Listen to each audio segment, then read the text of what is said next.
Ladies and gentlemen, we are here. As you know, once I begin to dive down the lore in some random rabbit hole of depravity, I will not finish until all lore is consumed. Bro, this guy, Maker, dropped a big fat 48-minute long Lovecraftian entity iceberg where he covers every single entity in the Lovecraft mythos. That is a lot of creatures, monsters, and entities. So, brother, my friends, my homies, we are covering this, okay? Here we go, the 100% blind reaction of every entity in Lovecraftian mythos.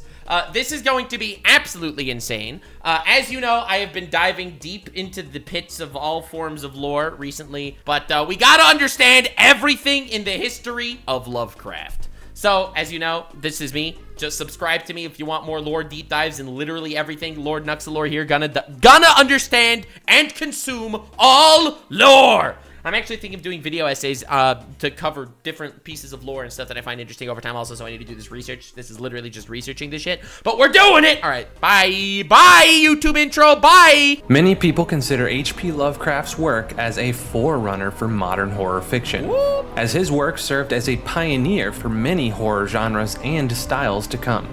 With his... I mean, I do know what... Like, I already went through, like, the different Lovecraft books, all right? I'm not fully familiar with all of the actual mythos creatures. That's what we're doing today. But in regards to Lovecraftian mythos, I think what really shook me is the idea that Lovecraft would create a world where you are completely insignificant. I think most horror until Lovecraft was really about some insurmountable foe that would just, you know, fuck you up, would torture you, would chase you and eat you, where your death is around every corner. Like, that was classic horror. Lovecraft really kind of changed the game a lot and created a horror genre purely based on your own personal futility. Out-of-the-box strangeness and almost instantly recognizable style, his distinct work has become ubiquitous in the history of horror. Yeah, baby. Dude, honestly, the fact that Cthulhu outgrew Lovecraft is insane. Insane, right? Most people hear of Cthulhu and have no idea who Lovecraft is just because of his depiction in literally everything. South Park has Cthulhu. Is the Lovecraftian entity iceberg. All right, let's go, baby! Here's all the lore. Let's not scar me, please.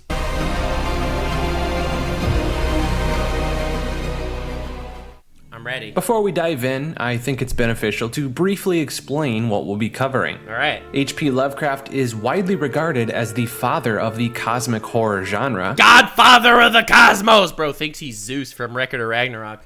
To which Lovecraftian horror has become synonymous with.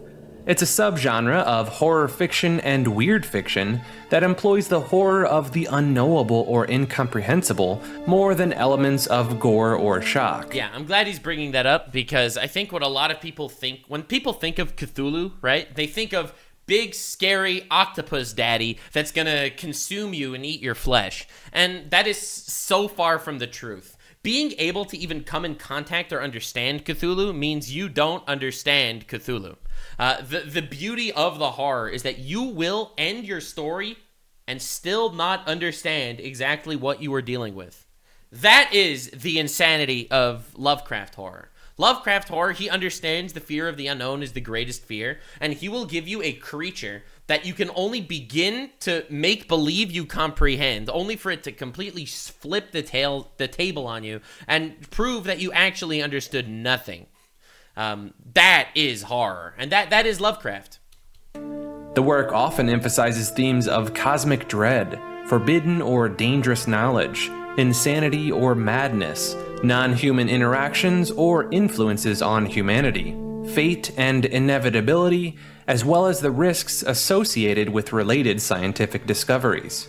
Yeah. Due to the nature of the horror deriving from the aspect of the unknowable, and because they are mostly based on written mediums, it can be sometimes challenging to accurately describe the aesthetics or properly visualize the physical characteristics of some monsters. Which is beautiful, right? Because if you think about it, these creatures are unknowable. It's a fear of the unknown. It's an existential dread. It's a cosmic horror that he's imparting upon you.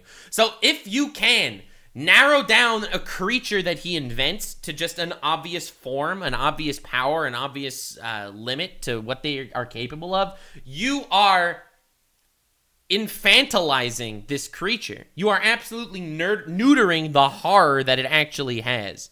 I think that's just such a fantastic concept.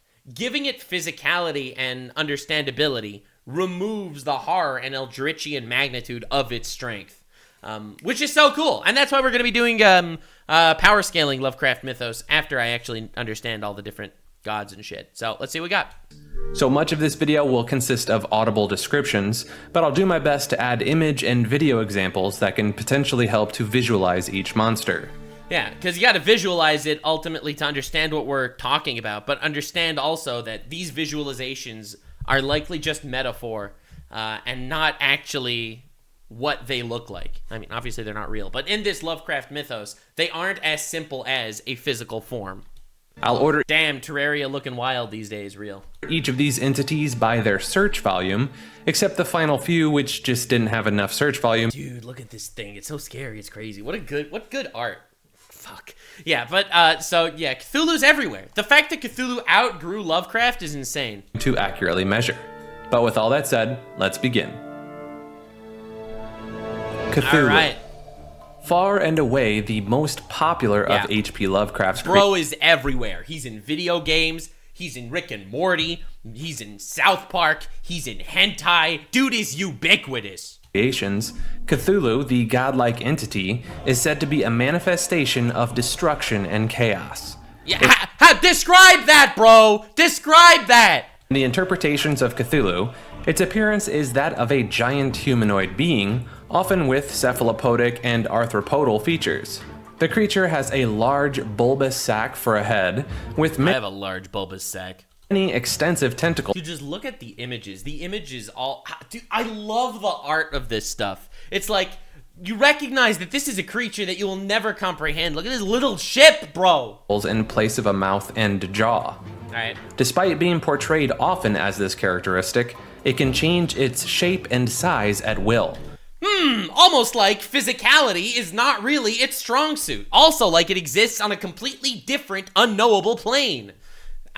The thing about Lovecraft mythos that really draws me personally and made me want to keep going down this rabbit hole is the idea that the depictions that almost everyone has for these guys are wrong!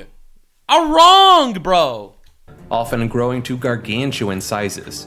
It's been described as the size of a man, ranging to the size of continents, with an infinite amount of long and powerful limbs to do its bidding.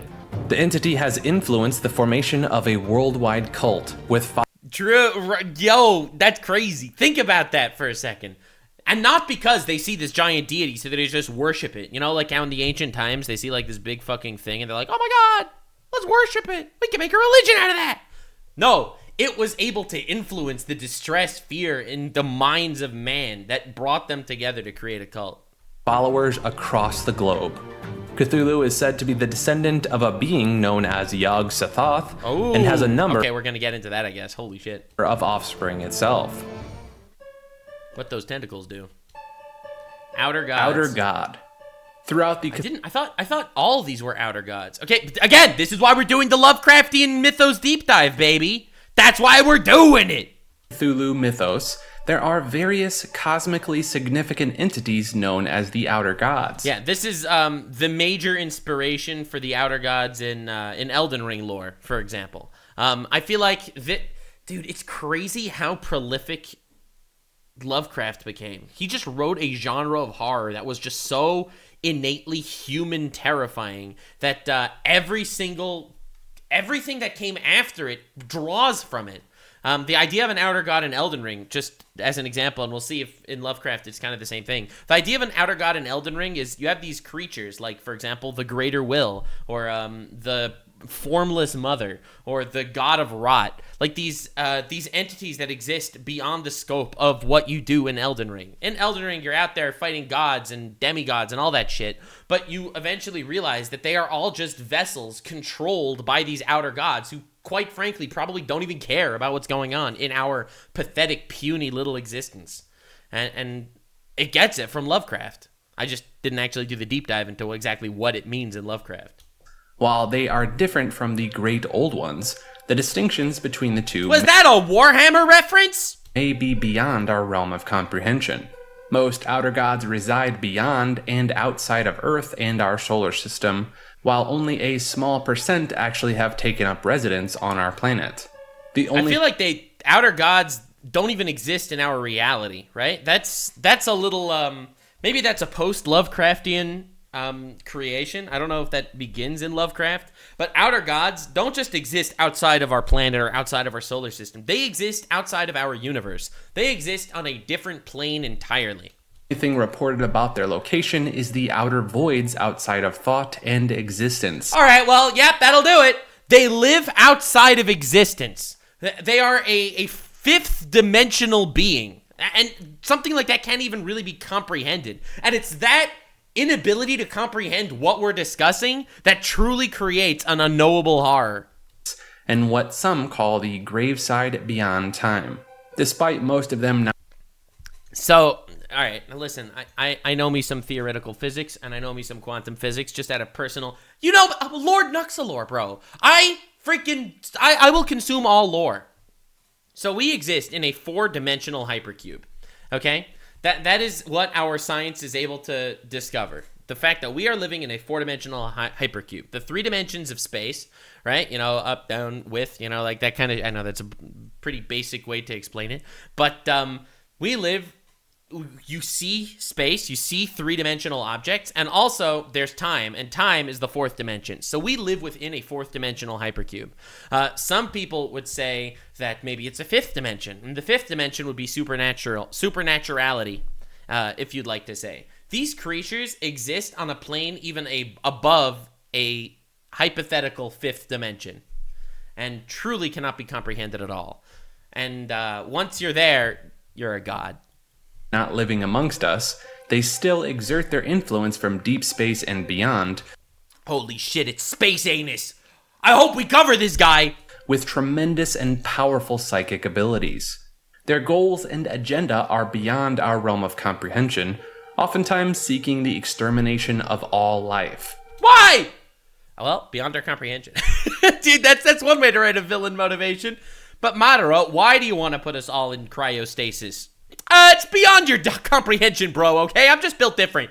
Because of this, most consider these entities malevolent, but some believe that their intentions are much more grandiose. Yeah, but the irony is, your pathetic little intellect will never even begin to comprehend what a 5th-dimensional being is possibly doing. These creatures live beyond time. Your lifespan is nothing to them. That you cannot even comprehend living outside of time. And these creatures do it. You are insignificant. They have agendas and goals because they, on their own plane of existence, are alive. And to consider them malevolent is just foolish. It's foolhardy to think that they are malevolent. You can't even comprehend what they're actually planning. And you mean so little to them, they can't possibly be malicious towards you. The origin of the outer gods is unknown, with theories abound from... Hey, I know that guy! That's Yog-Sothoth! You'll see. Having always existed, to created by an ancient creature of vast evil. Nyarlathotep. Yeah, I told you! I'm so happy this is next. Nyarlathotep! It's a real thing! This outer god entity exists... Says Nya a lot. It's his thing. He's the outer entity of cat girls. Within the Cthulhu mythos. Oh, never mind. And is often described as the crawling chaos. Shit. He just like me, for real. Entity was created by Lovecraft, but has seen a number of appearances in other authors' work and games based on the Cthulhu mythos. Dude, it's crazy. Yeah, I think Nyarlathotep is probably the second most ubiquitous creature in the Cthulhu mythos. Because I've heard of this guy. Obviously not as much as Cthulhu, but I've heard of him. Unlike many other entities who are exiled to certain areas or exist in eternal slumber and dreams, Nyarlathotep is a nomad that frequently wanders the earth, often seen in the form of a normal human being. What? I didn't know that. That's crazy. Commonly a tall, skinny, joyful man. But this being is also said to be capable of assuming manifestations of unimaginable grotesque horror, oftentimes invoking. Fuck, dude. So, unlike all these other entities, which could be sleeping, which could be up, which could be doing, this guy's wandering around. Nyarlathotep is a crawling horror, a crawling chaos. Insanity upon sight of it. But when this entity wishes to pass for a normal human being, it is most certainly capable of it, fluently speaking many human languages naturally and convincingly. This being lives. Maybe I'm Nyarlathotep. In deceit, employing covert propaganda to achieve its nefarious objectives. These objectives are tasks that he must accomplish, serving as the slave of its master, Yog-Sothoth. Dude, I keep hearing about Yog-Sothoth, bro. I literally keep hearing about him. What's he do? What does he do? Where's that guy? Nyarlathotep delights in spreading lunacy to populations of unassuming civilizations. Delights. So, listen. It is already on a level much lower than these outer gods, right? The outer gods are forces so high above us, they don't care. They can't be malicious towards humanity if they don't care about humanity. Evil requires care, right? This thing, it does care to some extent, right? And obviously it's on a lower level than Yog-Sothoth. It's been prophesied by some that this entity would eventually go on to destroy humanity at large. That's bad. And annihilate the planet entirely. Crawling chaos, I guess. I guess that's what it does. It pokes and prods at different areas of humanity. It creates chaos wherever it goes, and eventually chaos will consume, and that'll be the end. The end is when chaos absolutely consumes order. That is the end. And that's what Nyarlathotep is doing. And the first thing it did was create Twitter.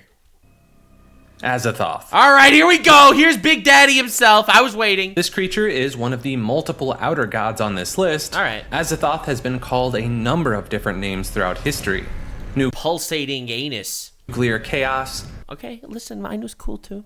The blinded ear god. That's the guy! Space anus. I know. The demon sultan. The deep dark. And the cold one. Yog-Sothoth Shit, those are all such scary names. Oh my god, dude, Goku is getting clobbered by these shits. Is quite literally impossible to physically describe, as each and every being sees it differently and... Bro, how scary is that? How scary is that?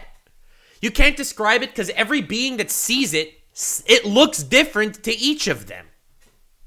It is your fears. It is your weaknesses. Is constantly changing. Although, according to some reports... Is it changing, or is it just your perception of it that gives it form?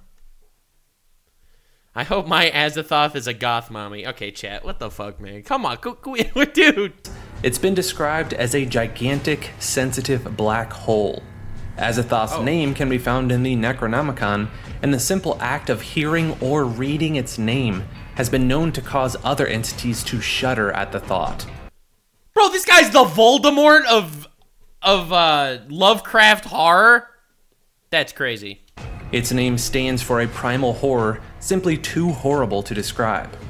Wait, is this the strongest? Like, is this the actual strongest creature in Lovecraftian mythos? Tribes of beings have been known to worship the creature in awe of its unmatchable and unimaginable horrors it flicks upon others. Dagon. That's just a dragon, but it's missing the R. Entity is a deity that serves as the governing agent of the Deep Ones. Oh, I know him from the short story with the Deep Ones. He's the guy that turns people into fish. He's the guy that sends up fish people once a year to fuck humans and have babies and turn them into fish people, and then they go and swim for eternity into the ocean. He's that guy. See, I'm doing my research. my research. He's just a big fish guy. Come on. This is easy pickles, bro. Invincible beat this guy. Right? The amphibious humanoid race that inhabits the Earth's deep waters. It has been also called Father Dagon and the consort of Mother Hydra. Oh, are we getting a Hydra segment here? Ones live long lives as they age and I thought they were immortal. And eventually grow to massive proportions. The oldest fossil evidence of Deep Ones was clocked in at nearly 50 feet tall. God damn. But Dagon is said to be a much larger variant of the Deep God, dude, look at this art. This art's enthralling. Ones. Cults of both men and deep ones would arise that venerate the being as divinity, with accounts of Dagon having been reported since antiquity. All right, so it's basically the oldest, I guess it's just a culmination of all the fears of the sea. Like, the way Lovecraft creates his horror, I've noticed, is, like, he will take a concept that scares the shit out of him, okay? And he is going to turn that into a concept that will scare the shit out of everybody, too. Like, that's kind of his method here. So I guess Dagon over here is, Dagon from JJK? Yeah, sure, absolutely. So I guess Dagon is, he is a emanation of the fear of the sea. He is the fear of the sea and the deep water taken form. Bro, he makes Finn look scary. You know what I'm saying? You know, when Finn sees the ocean, he freaks the shit out. This is that manifestation of the fear of the sea. The unknowable horrors that live in the depths beneath every single one of us. That's pretty cool.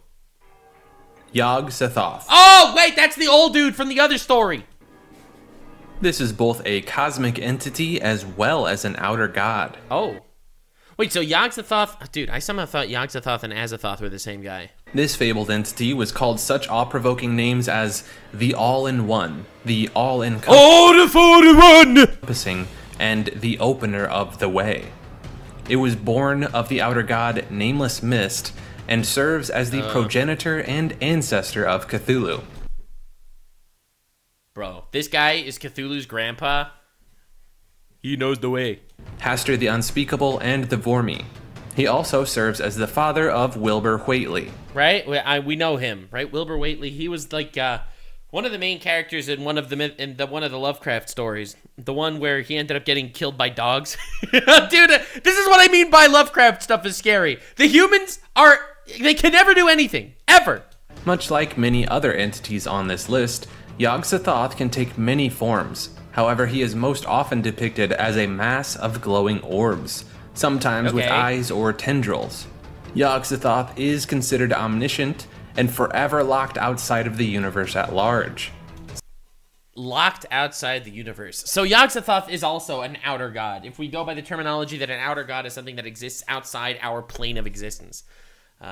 So I guess he created grandkids like Cthulhu and stuff that could actually more accurately interact with our known universe, I suppose. Suggesting that it knows the entirety of all things existing outside of our realm. This entity has several appearances in other media like Doctor Who and Marvel. Yog-Sothoth. Holy shit. So, again, scary as shit. Very, I guess that's the fear of an all-knowing God, right? Omniscience is so scary if you think about it, right? If God knows whatever you're gonna do you really have free will? Like that, if God knows exactly the way this day is gonna end, are your choices over the course of this day really gonna matter? It's the fear of free will. It's the God paradox. Like, on the one hand, God gives you free will. On the other hand, he knows what you're going to choose, right? It's paradoxical in a certain sense. And Yog-Sothoth embodies this fear of omniscience, it seems like. Dude, fuck. Dude, man, dude, Lovecraft is crazy. Shoggoth. Okay. This creature first appeared in Lovecraft's At the Mountains of Madness. A Shoggoth takes the form of a sentient blob of self-shaping gelatinous flesh. Oh, hell yeah! Get me a Shoggoth, baby! I want to shag off to this Shoggoth, if you know what I'm saying. It can assume the shape of anything it desires. Anything? But in its neutral state, it has a plethora of eyes, mouths, and pseudopodia. Oh, hell yeah, bro. A Shoggoth is said to be able to move at high speeds, like that of a speeding train. That is a very high speed. Oh my god. They were bred by the Elder Things to serve them as slaves and laborers. Yeah. Shoggoth have been known to destroy their opponents by surrounding them and creating enough suction to literally pull them limb from limb. Through suction? Oh my god, bro. No, so obviously this is not on the same level of cosmic horror as the previous entities that we were talking about, right? Cthulhu invades our minds, creates cults. freaking, it sows chaos wherever it goes, taking the form of man or whatever. You have these omniscient and omnipotent, seemingly invincible deities in alternate universe like Azathoth and Yog-Sothoth, right? The Shoggoth really kind of seem like kind of agents of these creatures that just shut up and take my sanity already. Okay, chat, you are down horrendous. Please. It literally sucks us to death. Oh my god! This is exactly how they slayed the Elder Things during their uprising. They possess a terrible odor that surpassed even their creator's own repulsive smells. Oh my god. They were bred to be mindless, but over time they developed consciousness through mutations. After they slaughtered their creators, they went on to develop their own civilizations. Oh my god, a civilization of living gelatinous suck. That's wild. So I guess these are just the horror of just an invincible beast, right? Like, that just wants to grow, it wants to consume, it wants to evolve, right? Dude, it's crazy how like, dude, we have another freaking 30 goddamn horrors to cover. But somehow, despite that fact, every single one of these is really tapping onto just a very different primal fear of humanity. Hastur. All right. Otherwise known as the King in Yellow. Hey! Dude, this is everyone has been torturing me to cover the King in Yellow. Apparently, someone made like a really good video on this that I'm gonna actually go through with Tail Foundry. Apparently, Tail Foundry made a really good video on the King of Yellow that everyone's been telling me to look into. All right. Once we're covering the Lovecraft stuff, we'll get there. Hastur.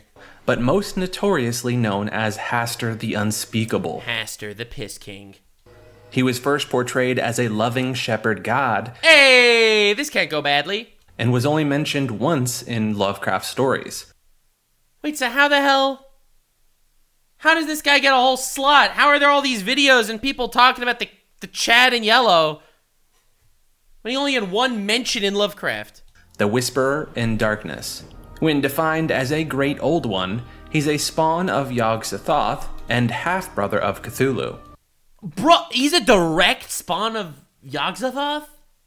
Okay, so again, recap time. Yog-Sothoth, outer god, omniscient, all right? Creator of Cthulhu. Cthulhu invades our minds. Like, endless horror of Cthulhu. And this guy's just his brother. Some authors have labeled Hastur as the Nameless Mist, the progenitor of several other cosmic entities. Hastur has several avatars. The first is known as the Feaster from... He honestly looks like a Dark Souls character. Hastur has several avatars. Like, he actually looks just like a Dark Souls boss. The first is known as the Feaster from Afar, a black, shriveled, flying monstrosity with many tentacles tipped with razor-sharp talons. Well, I guess that's why he has the tentacles, right? It's his half-brother Cthulhu, right? Capable of piercing a victim's skull to siphon out its brain. Yeah. Another avatar appears as the King in Yellow, a mysterious and malevolent supernatural entity. Malevolent? So the King in Yellow is actually a bad guy? I mean, big surprise, but okay. With an eerie correlated symbol called the Yellow Sign. Despite being amorphous, Hastur is said to appear as a vast, vaguely octopoid being, similar to his half-niece, Cthulhu. Cthulhu. I didn't even know that was a thing. But what does he do, though? What does he do? Oh my god. I guess yellow is the color of fear. All right, sure, whatever. And purple is the color of stealth. That's why orcs, they color themselves purple when they want to be stealthy. Oh, you don't believe me that purple is the color of stealth? Have you ever seen a purple orc? Rest my fucking case. Great Old One. The Great Old One. All right, dude. So, interesting. All right, I guess we're going to have to do a King in Yellow deep dive later. These beings exist from the fabric of the universe. Oh, good. Oh, good. Fabric of the universe. Easy. Virtually impossible to be destroyed. They grow to be colossal, wicked monstrosities whose ancient roots delve deep into the past of the cosmos. When you say roots, I assume you mean genealogy, right? You don't mean like actual roots. These beings think in a manner that's incomprehensible to humans, as they have little to no concern over their actions. Imagine being a creature so vast and terrifying that they literally just don't care about you. They can't hate you. They can't be your enemy if they just literally don't care. The ultimate horror is apathy. Imagine being so insignificant that if they wipe you out, it's not even because they cared. It just happens. It's like me when people on Twitter decide to cancel me. Consequences upon who they perceive as lesser beings. Seeing their true appearance has been known to cause insanity, but even without seeing it, they're still deadly, as the Great Old Ones have been known to influence the minds of sentient beings even while they're asleep. Bro, see, the fear here is very obvious. It's, are you being controlled by something without even knowing you're being controlled? The ultimate penultimate fear of manipulation. Like, are any of your decisions actually yours, or were they all just purely a manipulation of something greater? Someone with maybe more power than you, a human, or perhaps something incomprehensible. And, well, that's what these Great Old Ones are. For all you know, every decision that was made that pushed humanity forward was just easily just drop-kicked into our mind. Fucking Kodo Omatsu kami'd into us by these Great Old Ones. Entities created from the fabric of space. Shit, dude. That's such a horrifying concept, that every decision that you made was just implanted into you. Even though they are typically restricted to the planets that they reside on, they can be found all throughout the universe. Cults have developed and revere the Great Old Ones, to which they are able to prey upon. Okay. Dunwich Horror. Hey! Alright, we did that one in our Lovecraft story deep dive. The eponymously named story from which this creature first appeared is widely regarded as one of Lovecraft's foundational works. Alright. This creature's true name is Yog-Sothoth and is typically invisible to the naked eye. Okay. However, with the use of arcane powder, a forbidden recipe found in the Necronomicon, this is where you came up with the Necronomicon. It still blows my mind that Lovecraft invented the Necronomicon, and it has become such a ubiquitous term in random grimdark mythos. Individuals have been able to briefly gain vision of this horrific nightmare being. The unfathomably grotesque oh my god! Entity was so foreign and bizarre to the human mind that upon sight, it quickly warped the mind to near complete insanity, unable to speak whatsoever. Dude, being invisible was a gift! It was invisible, and then they found out a way to actually look at it, and then it turns it into fucking living sentient vagina and just warps your mind to be able to comprehend it. But once your mind is warped to comprehend the horror of this creature, your mind is so warped that it is depicted as insanity by everyone around you. The ugly bastard. When described, it appears as a colossal beast larger than a barn, quite easily capable of swallowing many large animals and people in a single bite. It was said to be made of wiggling strings that are tied together and shaped like a chicken egg, with a dozen legs as big as barrels, massive eyes all over it, and more than 10 gray mouths of trunks on its side, with blue rings over them as... Wow, they really went crazy describing this as straight up to just ugliness incarnate. It's not even scary as much as it's just ugly. Big as oven pipes. On top of the creature there lies a half face lacking a chin. A half face lacking a chin, bro! Just Leafy's head on a freaking Nikocado Avocado's body. With red eyes. With Keffel's temperament. Eyes and white, frizzly albino hair. What was left of the face was said to resemble the face of his grandfather. Accounts also stated, bro, and it was someone you recognize when it's an unthinkable, horrifying, ugly horror, and it's just, oh, I recognize that guy.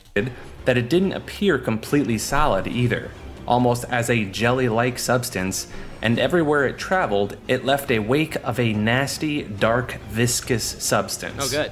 This creature's mother, an albino human woman named Lavinia Whately, used an incomplete copy of the Necronomicon to call forth Yog-Sothoth.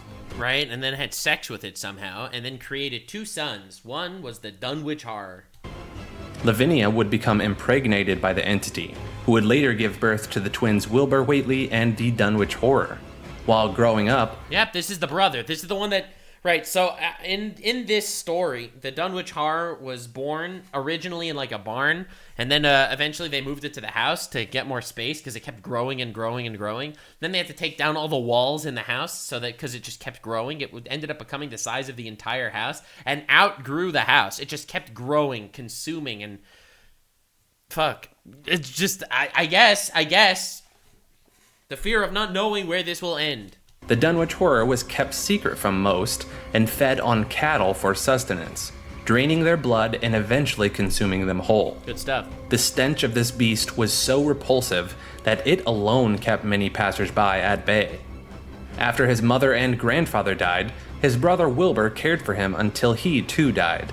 With no one left to care for Alright, Wilbur died, killed by dog. Alright, saddest way to go. For the creature, it went on a rampage away from the Whately farmhouse, introducing the world to its foreign viscous substance. And so what's ironic is that this creature, this Wilbur Whately that was taking care of the creature, ended up just doing the world a favor. But since he was a monster, they ended up getting him killed. And then, after getting him killed, the monster had no one to care for it, kept growing, and just destroyed everything in its path.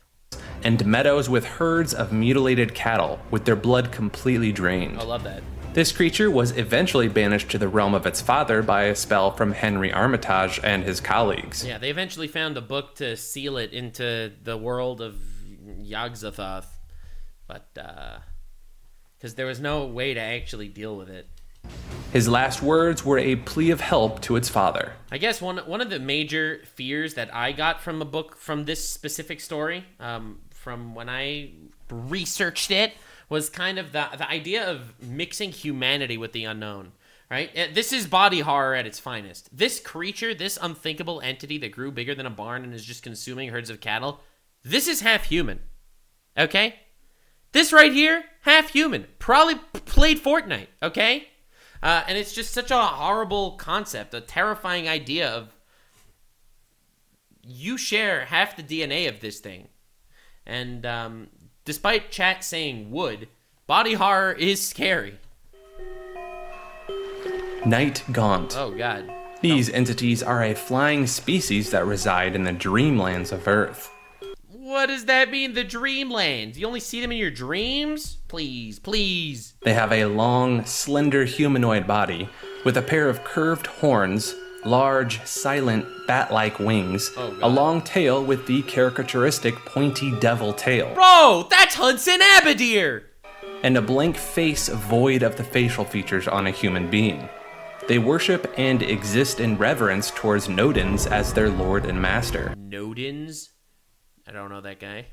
While these entities aren't as prevalent as many others on this list, we do know the origin of these entities. Dude, what crazy good art. The idea arrived to Lovecraft when he was a child, in the form of... When he was a child and he had a nightmare.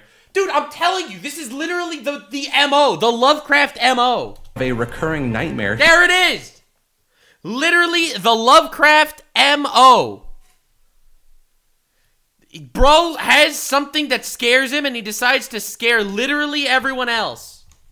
It's actually just insane. He's like, oh, this scared me. Oh, you're making fun of me? I will make the world quiver in fear.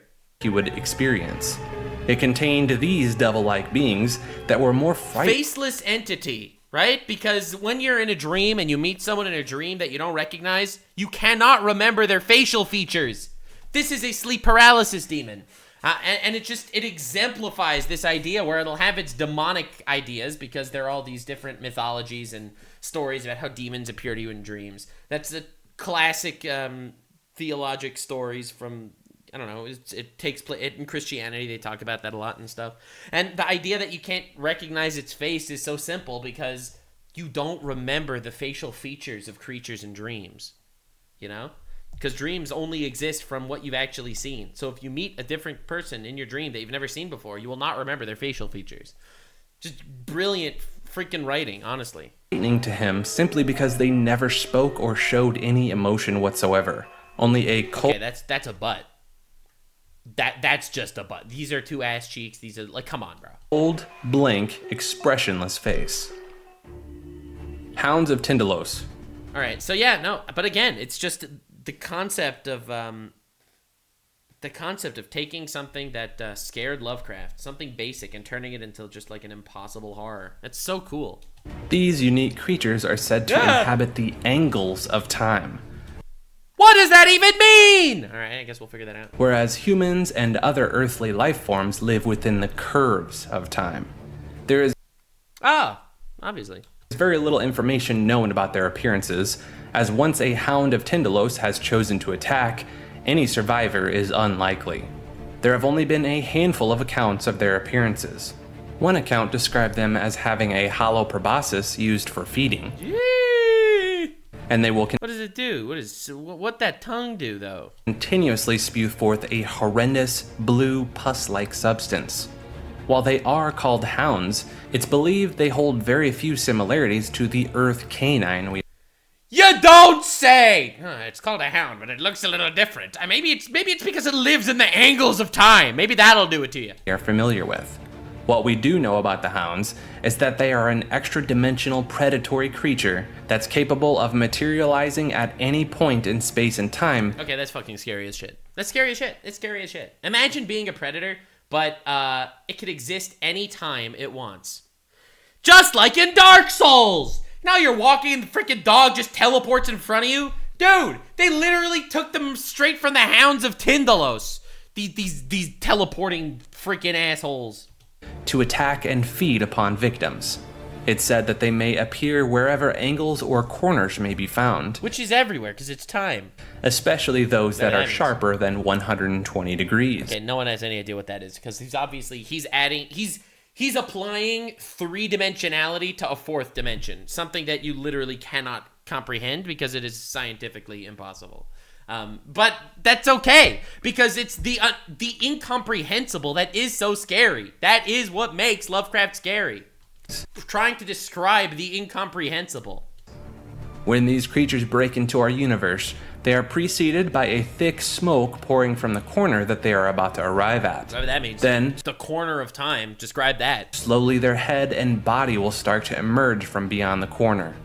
They are hunters of time travelers, creatures that track down victims across multiple layers of space and time to stalk their victims until their opportunity arises. That's so cool. Fucking space-time predators, right? Like, dude, we got predators in real life. You know, you get stuck in the forest and a bear is chasing you. Well, that's classic Predators 101. Better a bear than a man, but that's a predator, all right? And then you got other predators. Well, what if you could just jump through time? Right? If you could just jump through time, what do you have to worry about? Predators chasing you in the year 2024. Boom! Just teleport to 2023, and nothing will ever chase you, ever. Right? Nothing will possibly chase you. You are never prey if time is at your command. So he invented the Hounds of Tyndalos, predators that exist beyond the fourth dimension. That's so cool. That's so cool. Me traveling time to smash a space eldritch dog. Can you stop it? Oh my god! Okay, dude, that just yig, bro. What the? Yig. This entity was dubbed the Father of Serpents. Oh, good. Serpent deity. You needed one of those. You knew it wasn't hard if you didn't get a snake deity. A god in Central America and the Southern American states. He would most often manifest as a reptile-like humanoid, or simply as a gigantic snake with human arms. Ew. This being was said to fiercely protect his serpentine offspring, punishing anyone who even considered harming them. This is the god of snakes. Looks like an Elden Ring boss. Bro, literally is an Elden Ring boss, dude. Literally. Some of his punishments were Rykard and the Great Serpent. That's our boy Yeeg right here. cruel and twisted, like forcing those who wronged his serpents to hallucinate and take the lives of their own loved ones. Oh. Yeeg has been described Bro, that is a fucked up punishment. Holy shit. Holy shit, that's a fucked up punishment, bro. You kill a snake and it punishes you. Not by killing you, no, but by contorting your mind into killing all of your family and loved ones. And then it's like, oh, hey, bro. You could go now. as the dark prototype for the more benevolent Quetzalcoatl and Hey! Kukulkan. I know those guys. I know Quetzalcoatl. Legend of this entity precedes it, as many people in the regions were simply afraid to discuss or even mention its name. However, this was not always the case, and was long ago worshipped. When a large influx of white immigrants arrived at the southeastern White? Oh, boo, boo. regions, a series of unnatural tragedies struck as a result of Yeeg's influence. This entity was not always malicious. In fact, he rarely was, as long as there was no harm done to his offspring. That's wild. I mean, I guess that's just some sort of super predator that exists with its own morals and values that are obviously completely different than humanity's, right? Humans will see a snake, and the snake will pose a threat, and it'll be venomous, and it'll be in the campsite. You fucking kill it, right? You don't want it to bite anybody and kill them. But the idea that you have some sort of creature that actually exists that is stronger and a more superior life form to humanity that exists to protect its offspring, just these snakes that you personally don't care about, that's scary too, right? You don't know what possible creature you can be annoying if you just poke and prod at its offspring. That's a very scary idea too. But he would occasionally enter a feeding frenzy, making certain tribes to submit offerings or loudly drum constantly in order to attempt to drive him away from their homelands. Damn. Elder Thing. When it's called a thing, it's like, bro, you can't even describe it. It's like when someone says, hey, can you pass the thing? And you have no idea what they're talking about? That. These entities stand around 6 feet tall. It's said they appear to be a large, oval-shaped barrel with starfish-like appendages at both ends. The horrific creature's top appendage has a head with 5 eyes, 5 eating tubes, and a set of prismatic cilia to see without light. So what the fuck, starfish face, man? And at the bottom of the barrel has 5 limbs used for walking and other forms of motion. Here's the two-sided starfish thing. These creatures also had 5 leathery retractable wings, used both for atmospheric what's with flight these 5s? as well as sailing through the empty ether of space. Unlike many other beings of the mythos, the Elder Things were composed of normal terrestrial matter. Oh. Though their Let's go! Finally, something we can touch! No more time-traveling, corner-jumping, materializing space dogs! No more Yog-Sothoth, demon-summoning creatures of omniscience and without tangibility! Finally! Something you can touch. I wasn't going to say anything else. Their blood was a thick green substance that had a vile, indescribable stench that could travel great lengths. Ew. This odor often caused other creatures to become hostile, violent, and provoked violence. Dude, why does every single one of them have such unique characteristics?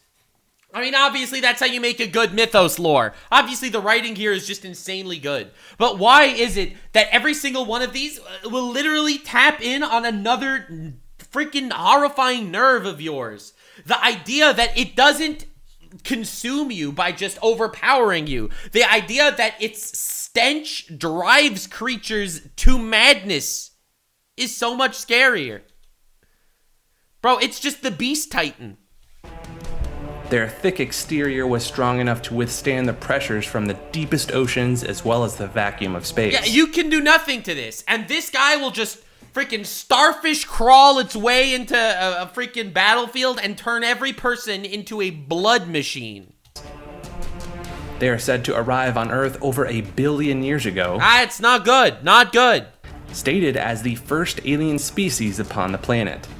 It's also been theorized that these beings were the source of terrestrial life as we know it. That's scary as shit. Creating it through their arcane experimentation. Wait, so they're sentient to some degree? They're actually sentient? Shit, that's crazy. Using these, they planted human life on the planet so that they can come and fuck with us 1 billion years later? Same methods, they genetically modified the Shoggoths to serve as their slaves, tasked with building vast cities around the planet. When humanity finally began evolving into our more modern state, the Elder Things had already degenerated as a race, having lost certain abilities like spaceflight with their membranous wings. Oh my god. They fly to Earth 1 billion years ago. They plant the seeds of a civilization only for it to take 1 billion years for humanity to evolve and mature to the level we are today, only for them to have evolved to the point that they don't need to fly anymore, so that they exist. Well, technically they devolved because they didn't need to fly anymore, and they now exist as just these horrifying, maddening, chaos-creating creatures on the planet that they created with us, their great-great-great-great-grandchildren, just being playthings from these Elder Things. Eventually, other alien entities began arriving on Earth, including the Migo and Cthulhu Starspawn. As a result of this, many wars were sparked between the races. Damn. Well, it's kind of nice that the Lovecraftian mythos are like different species, different races existing in different times and spaces, and like that they don't all get along. But see, the irony here and the beauty is, again, as I mentioned, it's the complete and utter futility of man. Like, how fucking emasculating would it be if you figured out that you only existed because starfish, space own-a-hole, came here 1 billion years ago and planted you just so that you could exist later, so that they can, have some Eldritchian race war, and you're just the collateral damage. How insignificant would you feel? Though it's still unclear who first... The creation of man is such a fascinating topic because, like, I don't know, did God create us? Was it just completely random universe stuff? Like, or was it Eldritchian alien starfish that did it? Well, that kind of takes a lot of the mystique out of things, doesn't it? Huh? That's pretty lame. But that idea of the beginning of man is such a fascinating topic and also horrifying. Initiated the attacks. The Shoggoth beings that were created to serve as slaves would eventually rebel against the Elder Things from the inside. The Elder Things were forced to retreat to the continent now known as Antarctica. Did he just take his brain out? Oh my god. It's presumed that when the Ice Age began, the Elder Things faced their civilization's collapse. There exists only a small number of existing communities of Elder Things living in... And they live in Antarctica, and that's why the government closed it off. You know why the government deemed Antarctica as a research facility? Because they don't want you going there and figuring out that the Elder Things are still around. Yes, sir. Yes, sir. Yes, sir. Yes, sir. In the deepest parts of the oceans. That's scary. Some dead and frozen Elder Things can still be found in the remains of their Antarctic city. Some forbidden texts suggest that there may exist a band of non-degenerated Elder Things still living amongst the stars. That's scary. They could always just come back and be like, oh, hey, what happened to our cousins? And then kill humans. I guess that's also scary as shit. Sathagua. God damn. This entity is also... Oh my god, it's a Furby! Dude, Chibi-Doki is an Eldritchian entity. Known as the Father of Night, as well as the Sleeper of Inkai for good reason. This godlike old one is often found asleep, as he's remarkably lazy and refuses to leave his chambers unless he's forced. I mean, honestly, that's just kind of based. If I was an old one, bro, if I was an infinitely powerful ancient being, I would also be lazy as shit. Like, where's the work ethic, bro? Where's the work ethic? I would be Jabba the Hutt. When unlucky travelers are unfortunate enough to encounter and awake this creature, Sathagua will either consume the traveler or a sacrifice that they are willing to make. It's not an Nux stream if there's no Vor. In which case the sacrifice will be consumed instead. After this late night snack, the entity will resume its hibernation until the next time it's awoken, to which it will feed once again. I like that. That's just it's a going standard. It's a fear of an existing creature that just exists, and you know what? Just don't fuck with it, because it will kill you. It will eat you. Or it will eat your sacrifice. An ancient deity that's sleeping with the fear that it might at some point wake up. You know, if you have an ancient horror that exists somewhere in the depths of the cosmos, you can always count on the fact that, statistically speaking, it will not come back. There are enough billion planets out there that it will go and bother before it comes to bother you. But the idea that this is here and sleeping and ancient and invincible, the idea that it just exists and it's sleeping among us and we know where it is and we know not to bother it, but if we ever did, it would eat us, is horrifying. Like, at some point, it'll wake up. At some point, it'll get bored of sleeping. And fuck, eternal darkness time. Though its exact description differs between sources, some refer to this creature as bat or sloth-like, an amorphous, toad-like god creature, while others describe it as a toad-like gargoyle with hundreds of rudimentary feet. Evidence suggests... Hundreds of feet? Bro, this is literally the Chibi-Doki dream. ...that it can alter its shape as it will adapt to whatever environment it is in. Yeah, it's an outer god. It's an elder god. It'll never, ever be defeated, right? And not by our comprehensible reality. If it ever does get defeated, it means it was taken out by another outer god in some alternate plane of existence beyond time. See, that's the fear of Lovecraftian mythos. The idea that humans are completely irrelevant. Our entire civilization and life is based on the whims of these creatures. That is the horror. Though it doesn't need to adapt too often, as Tsathoggwa's will is carried out by the formless spawn. Aw, man, it's even worse! Polymorphic entities made of a black goo. They can assume any shape and attack targets in nearly... Listen, my spawn is white goo, okay? So that makes me the good guy here. Subscribe, good guy Nuxanor here. Every counteracting the Tsathoggwa. Conceivable way. Tsathoggwa and these formless spawn have a number of cameos throughout media. Yeah, but again, it's just a really scary idea, right? Big fucking ancient sacrificial toad thing just sleeping there, creating creatures, and there's nothing you can do about it. Because if you ever do want to provoke it, it just gets up and eats you. Wilbur Whateley. All right, we all knew this was coming eventually, right? This is another son of Yog-Sothoth. This entity is born as the twin brother of the Dunwich Horror, also known as Yog Whateley. His father was the cosmic entity Yog-Sothoth. See, your boy's picking it up. I'm telling you, Lord Nuxalor here. I will consume all lore. With an albino human mother. The birth of this entity called forth a rumbling in the hills, heralded by incessant barking of dogs in the area. Yeah, it's Oompaville. This remained constant throughout the remainder of Wilbur's life. Prince Ali, handsome is he, named for Zithagra. As dogs continued to show an instinctual hatred. That was written by Chad, and it was beautiful. For him. Wilbur was brought into this world as a notoriously hideous man. Right, it was just a really ugly bro, a really just ugly dude, a really just dude being ugly. And then they realized, oh shit, he's half Elder God. Described as a dark, goatish looking infant. Despite this, Wilbur rapidly grew both physically and mentally. Yeah, didn't he grew to like 14 feet tall, and he still looked humanoid, and people were like, wait a second!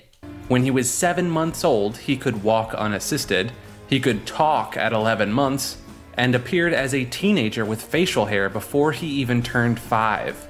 Wilbur often wore overly large covering clothing. Well, you don't say, because he was an ape anus inside, okay? Perhaps in an attempt to mask his overwhelming odor. What do you mean, perhaps? Yeah, bro is a stinky half goat man, 14 foot tall, taking care of his brother, an endless forming, growing creature that just consumes everything. No, duh! One of the defining traits of the Great Old Ones. Wilbur had reached a staggering height of 9 feet tall. But what's so scary, I think, about the Wilbur Whateley lore is just, this is a creature born from a mom who fucked a giant space anus, okay? And they had this as a kid, okay? So this dude, stinky, smelly, big, talking, intelligent feller that's just taking care of his brother. Obviously, he's a monster, and he ends up getting killed. He's killed by dogs. Literally the saddest death of all time. But the idea that is so scary here is, yeah, he looks different, but he's just like any of us. He's a little taller. He's a little smarter. All he's doing is taking care of his brother. But still, we vilified him. We vilified him and we killed him. And he was just a deformed man taking care of his family. Like, that's really scary. It's really sad. The fear of how easy and quick humanity will ostracize you for being different. By the time he was 15, and he was still growing, his uncle taught him a plethora of evil magic and to worship and summon banned beings. Before his grandfather died, he was tasked with the responsibility of taking care of his brother! His twin, as well as ensuring he opened the gates to Yog-Sothoth by finding the complete Necronomicon. Wilbur met his untimely end by dogs while attempting to steal this book due to a savage attack from a guard dog. Bro just got killed by dogs. It's like, son of Yog-Sothoth, the omniscient deity, killed by dog. No! Upon this, we learned that instead of blood in his body, he possessed a greenish-yellow substance. Oh god, dude, he is ugly, dude. Look at these depictions. The depictions of him are so scary. His abdomen sprouted greenish-gray appendages with red sucking mouths. His back was covered with black and yellow markings, and instead of a tail, he had a strange trunk-like protrusion resembling something like a throat. Oh my god, dude, that is horrifying. Look at that dude. Look at the depictions of these characters. The bottom half of his body was completely covered in coarse black fur over dinosaur-like legs, and a very basic rudimentary eye was located on each of his hips. With Wilbur's final breath, he recited the excerpt from the Necronomicon for which he had been searching for. Immediately after this, his corpse disintegrated into a sticky white mass, revealing no true skeletal structure. Yeah, well, I guess that's what happens when your dad is a space god. Yeah, but again, I think it's just so horrifying how easily he was ostracized and how easy it was for him to be manipulated by his dad, just purely because humanity would obviously push him aside when they found out the truth, which they did. Right? Think about it. Think about how scary that is. How easy it is to be ostracized by being a little different. Now, to be fair, none of you are as different as he is. But, like, goddamn, the Deep One. Wait, the Deep One is different than Dagon? The Deep One. This amphibious, ocean-dwelling humanoid race has scaly, fish-like... This is what I was thinking about when he was talking about Dagon. These are the immortals fish guys that go up and fuck people once a year and then turn them into immortal fish guys too. Skin with feathered gills and webbed hands and feet to help them swim. Yeah. Although they are capable of living on land indefinitely. They have heads that resemble a fish or frog, and they have a pair of large eyes that grant them stellar vision for the dark depths of the ocean. All right, frog people, immortal frog people. At least they're pretty peaceful. I mean, yeah, they'll rape you and turn you into an immortal frog creature, but like realistically, they love you. So, yeah, no. The Deep Ones can only die if they are slain. Okay, dude, you don't understand what I have to deal with. You literally do not understand what I have to deal with. All right, I get canceled on Twitter for this bullshit. Look at my chat. Look at literally these creatures in here. Literally all of them. It's like, he's got a whole bakery back there, not just cake. Pass. WTF. Wood. Yeah, we're fucking smash. I don't know what that throat do. I don't know. I think it would smell. Smash. Hella wood. Lamau. Hot. Like, do you see what I'm dealing with? You see what I'm dealing with? I am the beacon of normalcy in this black, dark, infested universe. Or killed in some way, as they are essentially immortal otherwise, allowing their continuous growth to become truly monstrous. Between their functional immortality, their seemingly endless... Yeah, that's the immortal fish race of people that will slowly but surely convert all of mankind into immortal fish people. You liked your humanity? Well, enjoy it while you can, because give them a couple thousand years, we out here are going to be very fishy. Wealth that had been lost to the ocean, and their affinity for mating with human beings, some humans have come to worship the Deep Ones.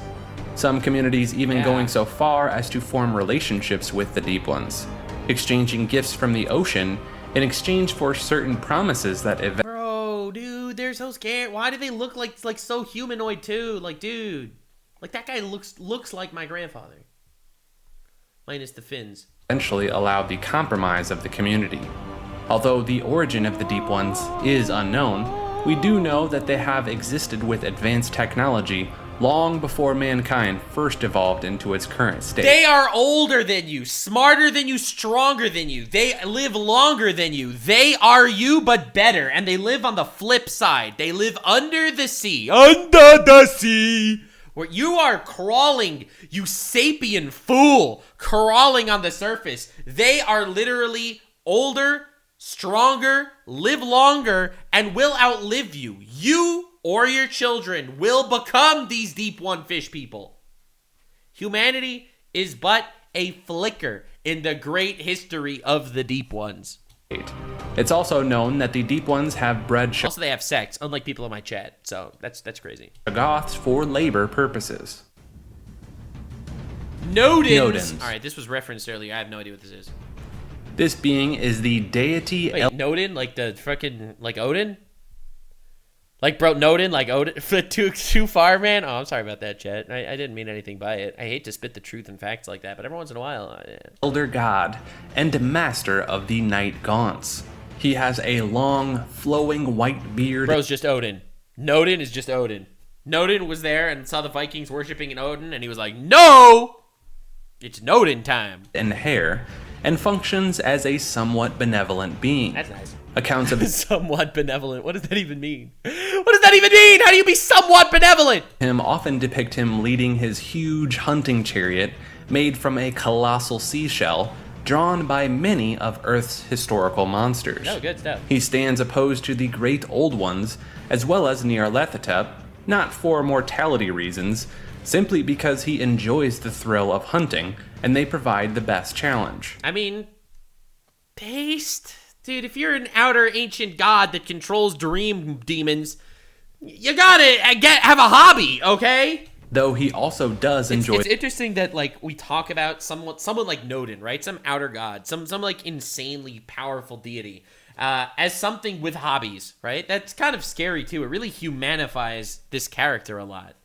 It really brings him down to our level of comprehension, when in reality, we do not comprehend him. The sport of hunting a giant flying creature known as the Shantak. Nodin's has been known to occasionally assist lesser beings, again not for morality reasons, mostly because it thwarts Nyarlathotep's plans. Oh, shit. So Nodin is a being of order, and Nyarlathotep is a being of chaos. So whenever he helps people, it's not to help, it's just to keep some sort of balance. That's so interesting. A temple dedicated to Nodin's was found... Hey, that's a Yu-Gi-Oh card, bro! You really just gotta...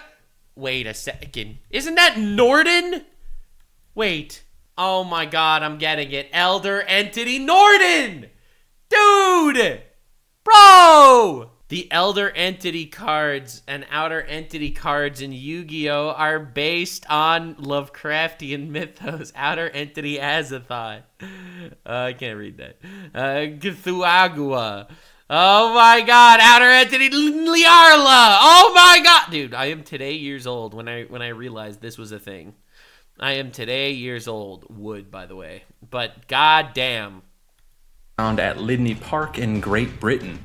It features a mosaic where the god is served by two long-necked creatures, leading many to theorize as a potential origin of the Loch Ness Monster. The origin of the Loch Ness Monster. Oh, it's obviously some sort of random, horrifying Eldritchian outer god. Okay, so very interesting. Norden is somehow this being of order. It has hobbies. It does things just like us, even though it is obviously an infinite being that will outlive all of humanity, right? But damn. Cthulhu. This creature, Cthulhu, that's Cthulhu's niece, right? also known as the Kraken or the Secret One. Cthulhu's the Kraken. Oh, that's already less scary than Cthulhu. Cthulhu is a creature that warps your mind. At least the Kraken is a big fucking octopus that will kill you. That honestly sounds way better. Has the appearance of a gigantic, red-bodied, black-ringed, and six-eyed octopus with comparatively small wings. Her natural form features 8 arms like an octopus. Nice. She can that looks like 8 arms to me. extrude or retract additional ones as well. Some accounts detail her having up to 12 arms at once. Her? Each of her arms is equipped with It was inevitable until we got an anime girl Lovecraftian horror. It was inevitable! Waiting for the VTuber Mythos branch to start launching fucking Eldritchian entities. Oh, baby, that's the dream. dozens of 5-inch razor-sharp claws. Though, like her father, she's able to alter her body proportions at will, such as enlarging her claws or wings for various purposes. She is the offspring of the Great Cthulhu and his androgynous mate, Idia. Okay, we don't know about that Idia guy. We don't know that dude. But, damn, that's Cthulhu.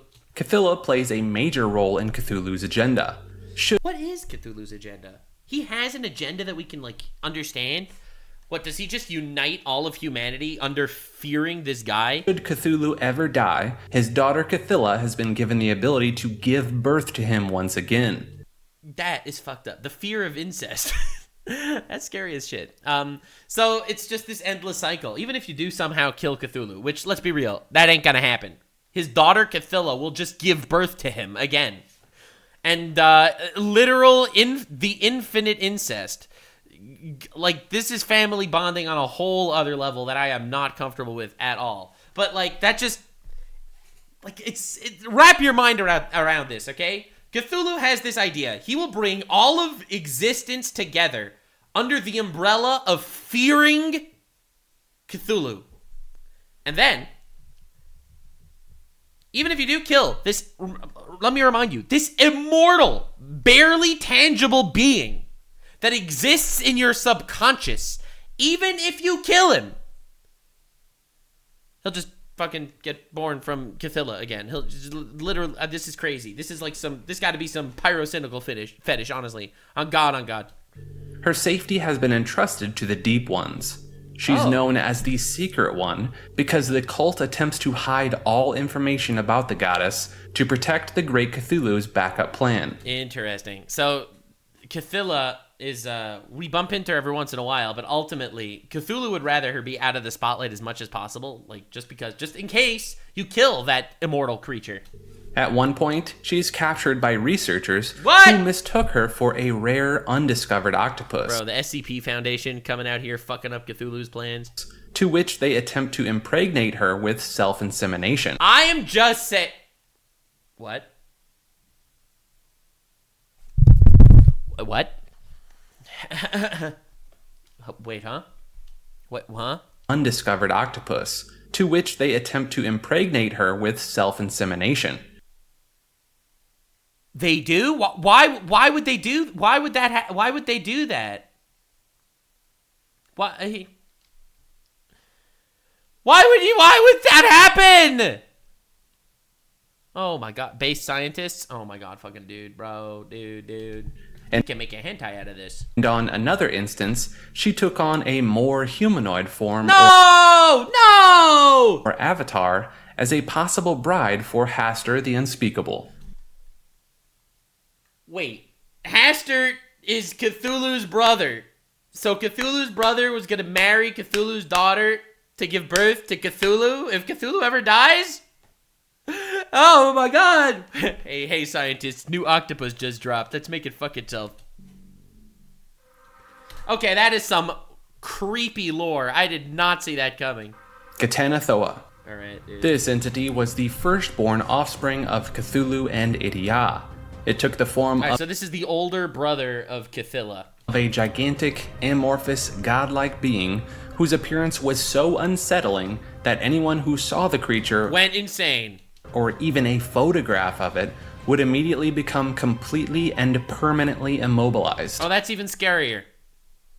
Imagine fear being so real and tangible that you can't even move. Somehow I thought when we covered the previous creatures that if you the invisible lady, that if you'd see, what was that one called? The Dunwich Horror, something so horrifying and scary that once you actually see the Dunwich Horror, it makes you go crazy. This paralyzes you completely. Holy shit. Essentially becoming a living mummy. You look at this and you become a living mummy. Whose skin and organs would tighten up and become a leathery texture, perfectly preserving it indefinitely. Ah! And worst of all, victims of this paralysis remain fully cognizant and aware of At least if you're crazy, you don't know what's going on. This is even worse! Their fate, unable to move even in the slightest bit. The only thing that cured these wretched souls' fates was complete annihilation of the brain. When annihilation of the brain is the cure. Oh, that's awful! While Ghatanothoa was spawned on the planet Zoth, ancient aliens, theorized to be the Migo, would transport the entity to Earth, where it was entombed beneath Mount Yadeth Go, which currently resides at the bottom of the Pacific Ocean, right, sure. where it remains to this day. Oh, good, it's still there. Love that. Many attempts were made on Ghatanothoa's life. That sounds like a good idea, I guess, if you can. With magical scrolls to help defend against its cursing appearance, none of which were successful. Hey, you don't say. This is the son of Cthulhu. You ain't doing nothing to it. Just try your best. Try your best to stay away. Don't worry, guys. There is a solution. Complete annihilation of your brain. Oh, good. Successful. I just have like a screenshot of Ghatanothoa on my phone that I don't look at, and I say to my homie, "Oh, hey, you wanna You want to take a look at this screenshot? It's pretty hilarious. Then they see Ghatanothoa and then literally become a mummy, paralyzed in fear for eternity, just with their mind working. Hilarious, right? But don't worry, there's a solution. Complete annihilation of the brain. Dimensional Shambler. Okay, dude, I'm in dimensional shambles right now. Dimensional Shambler. These entities are a race of monsters from another dimension. Oh, good. They appear as short, crouching creatures with tight, gray, mummy-like skin. Ew. Its head appears to be semi-ape-like and semi-canine with crooked, stained fangs. It has a pair of deeply recessed eyes, which only appear as yellow slits, and its long arms are capped with massive claws. Though these All right. Sounds scary so far. beings seem to be composed of a material unknown to man, making it an immaterial object, unable to touch or be touched by beings in our plane. Oh, that's good, though. It can't hurt you if it can't touch you, right? They first appeared in the Horror in the Museum, and it's been theorized that these beings are the very same race of creatures known as the Hunters from Beyond, which is a tale that predates these Lovecraftian beings by a single year. Interesting. That's really cool. The fact that it was like this ultimate hype up moment for the actual creatures, the actual dimensional shamblers. We don't know much about the dimensional shamblers other than what their namesake implies. They are capable of fluidly traveling between planes and worlds of the cosmos, constantly on the move. Yeah, you thought the interdimensional hounds were scary? Bro, dimensional shamblers, skin-tight zombie mummy creatures that'll just pop out of alternate dimensions and eat your ass.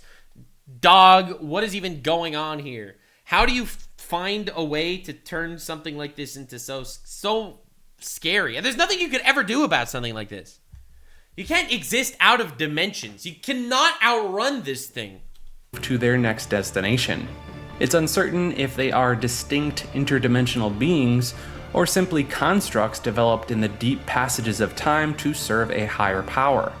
But regardless... Yeah, I do like the idea that there's no actual way to know the answers to these questions. It's like sometimes you have to recognize that no matter how scientific you get, this is something that exists outside of your corporeal plane. You're not going to be able to touch it, let alone figure out where it comes from. It pops out of another dimension, kills you, and leaves, and that's it. There is literally no way to understand anything more than that. And I like that we're not getting like a lore dive into its history, because there is no way humanity can ever discover that. You completely lie wait at the whims of its majesty. Regardless of their origin, they are now free to roam as they please. It's rumored that dimensional shamblers will occasionally serve the outer gods and great ones. Rumored? Because how the hell are you going to figure that out? But their individual motivations and purpose remains unknown.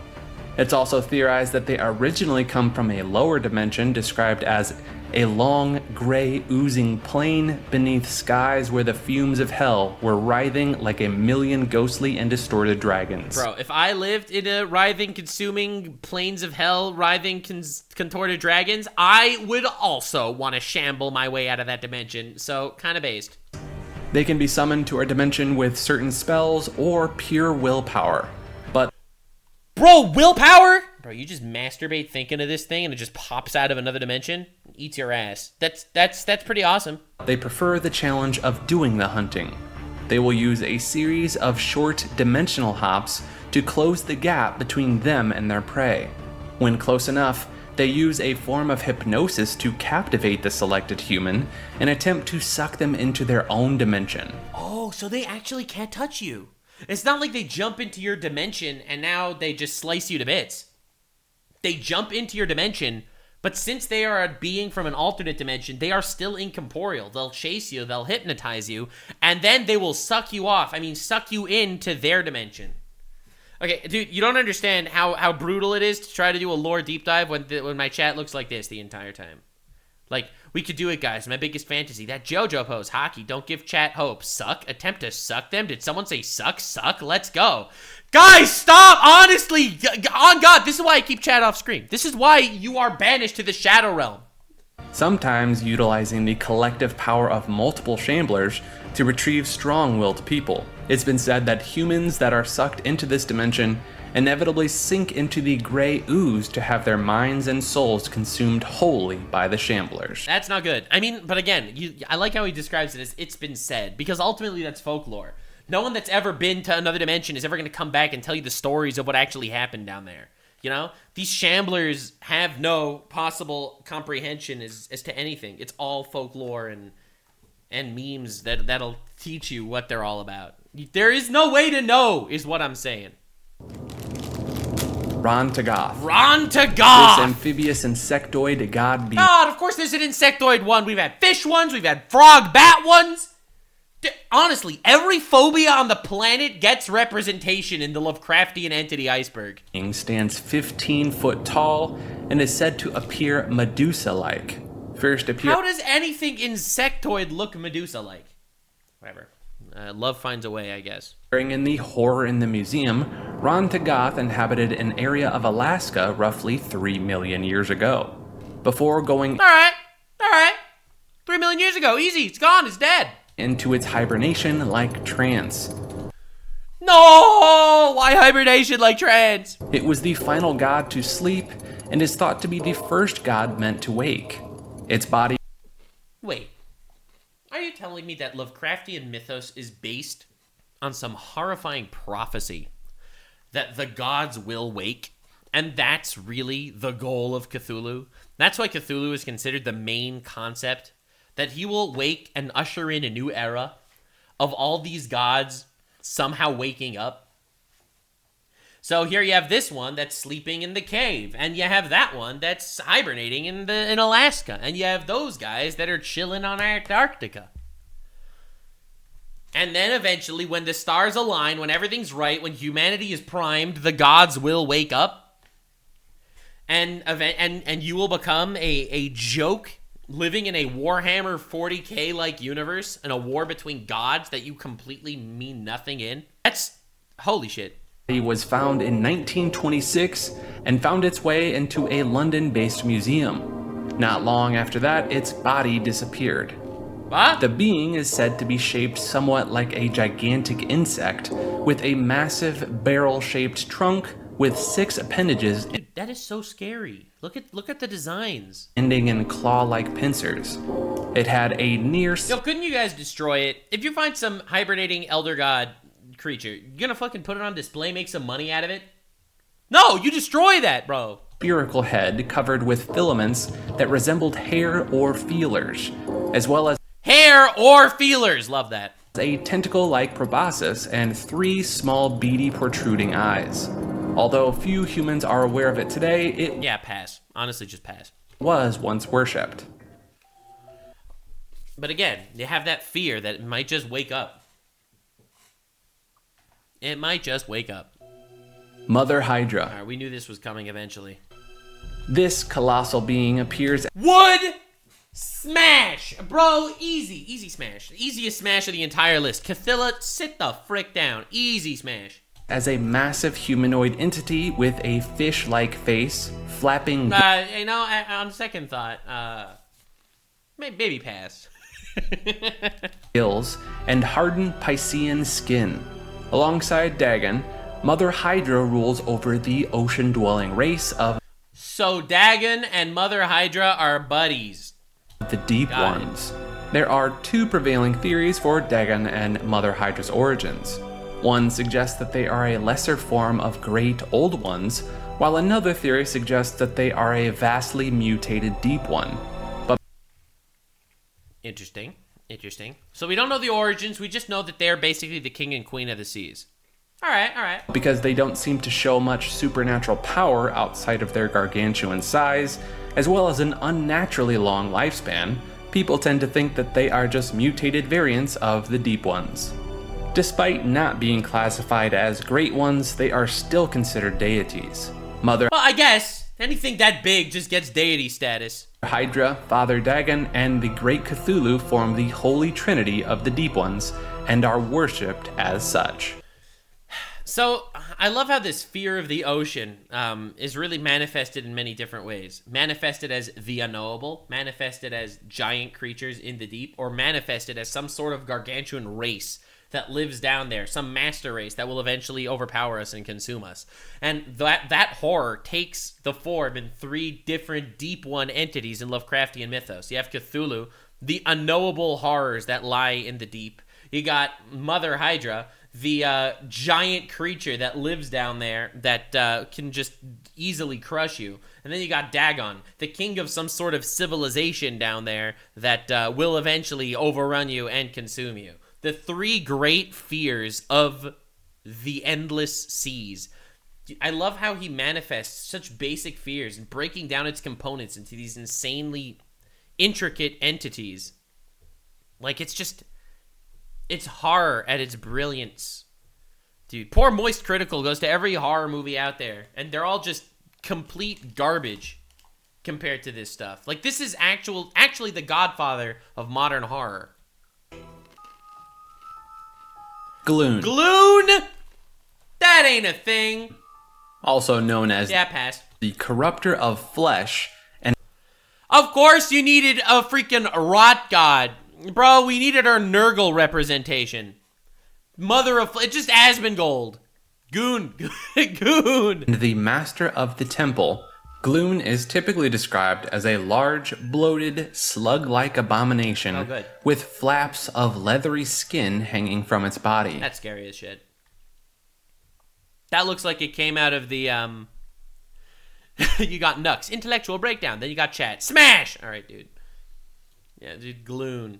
Look at that. It looks like it's coming out of the modern arc of Hunter x Hunter with all the demon Nen beasts. Though most of the time, this entity chooses to hide its true nature in the form of a beautiful Dionysian statue.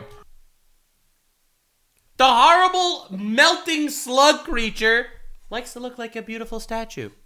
There exists a somewhat homoerotic element to mankind's fascination with this false Gloon appearance.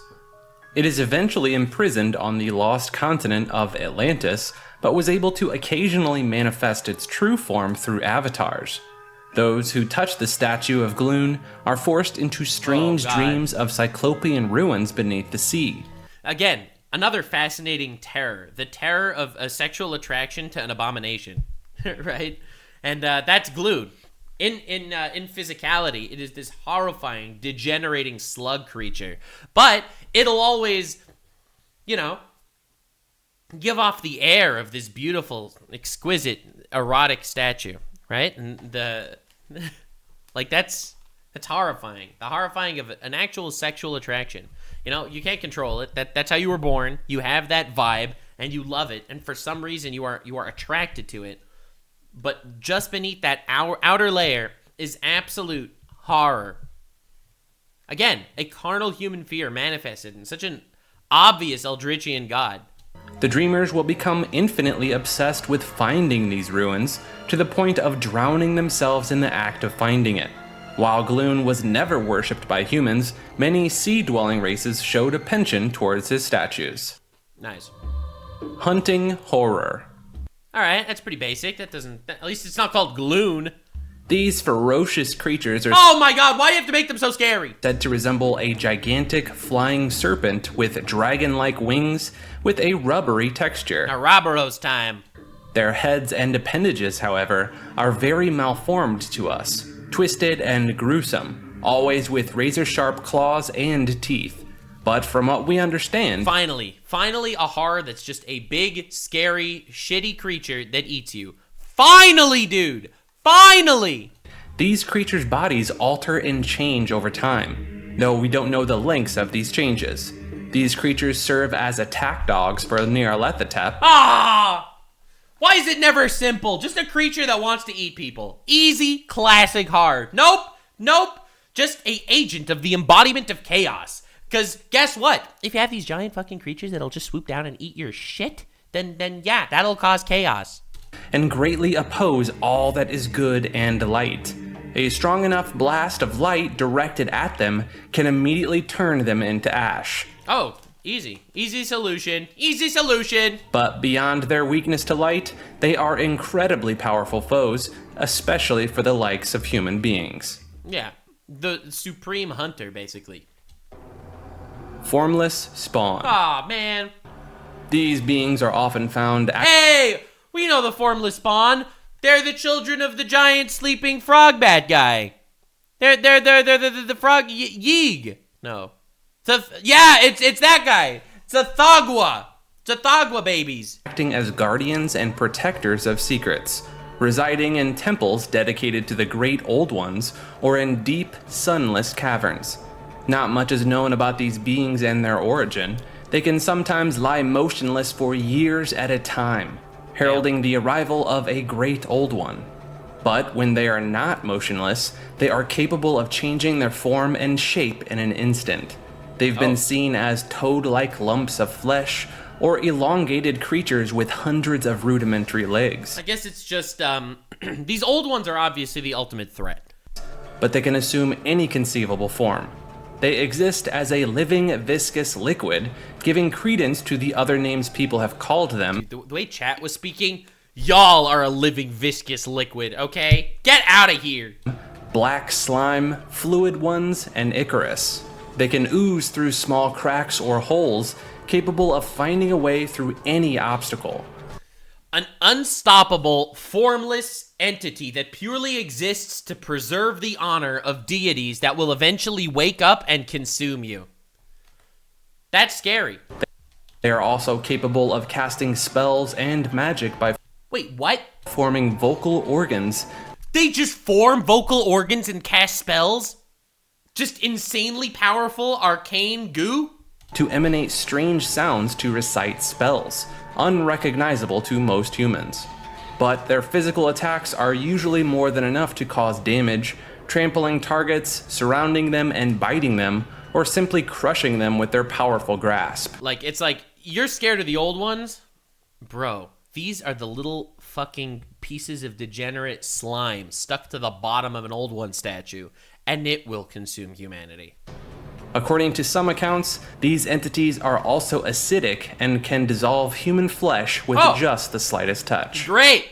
Great! It didn't have enough powers. Vocal organs so it could, cast spells and give head. Okay, I'm becoming one of my chatters. Guys, stop it, please. Nofke. Okay, dude, you're just saying sounds at this point. These beings are described as something like Oh my god! It's Man Bear Pig! a polar bear with 6 long, powerful limbs, a gigantic mouth of razor-sharp teeth. Wait, is this the, what's it called? Is this just the Yeti? Is this just the Sasquatch? It's just people that saw the Knofke? And a single, sharp, curved horn.